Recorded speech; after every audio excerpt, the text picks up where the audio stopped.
বাইকে করে আসার পরে এবার আমার ঠাকুমা ছিল, ঠাকুমা ডাকছে, গালাগালি দিচ্ছে, তারপরে আমারে বলছে ঘরে যাও। তো আমি বলেছি না আমি যাব না, কি বলবেন আপনারা বলেন।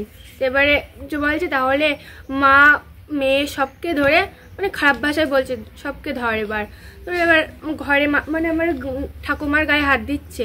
তো এবার ঠাকুমা তো ঘরে ঢুকতে দিচ্ছে না। এবার আমার গলায় একটা হাত ছিল সোনার হার, ওটা ছিঁড়ে নিয়ে আমার ধাক্কা দিয়ে ফেলে দিল, দিয়ে ঘরের মধ্যে যা ছিল সেগুলো নিয়ে বাইরে চলে আসলো। আসার পরে ওই কাজটা ভেঙে চলে গেল। হাতে আগ্নেয়াস্ত্র ছিল? হ্যাঁ ছিল। কি কি ছিল? ছিল, অনেক বড় বড় জিনিস ছিল। তোমার বাইরে কি কথা বলেছে? বাইরে আমাকে তুলে নিয়ে রেপ করবে আর অনেক খারাপ খারাপ কথা বলেছে। তুমি কোন ক্লাসে পড়ো? 10। তুমি কতটা আতঙ্কে রয়েছো? অনেক। আর কি বলো, কাল থেকে তো এখন আমরা টেনশনে আছি, কিছু খাইনি ভয়তে।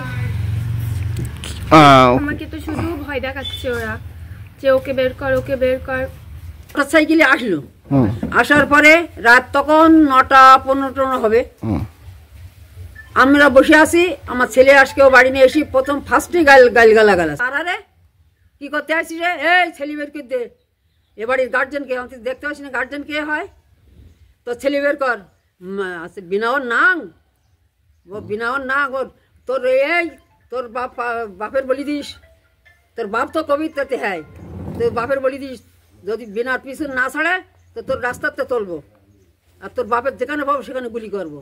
বলি আমার ধাক্কাতে ফেলি আমার ঘরের জিনিস 1,75,000 টাকা, 7 ভরির মতো সোনা, বেশি ছাড়া কম হবে না সে সোনা, সেইগুলো নিয়ে টোলপার করে চলে যাওয়ার পথে আমার ওই কাজটা সব ভেঙে চুরমার করে দিয়ে থেকে গেছে।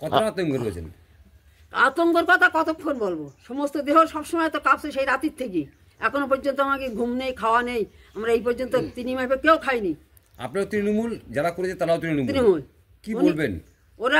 ওরা নারায়ণপন্থী আর আমাকে বিনা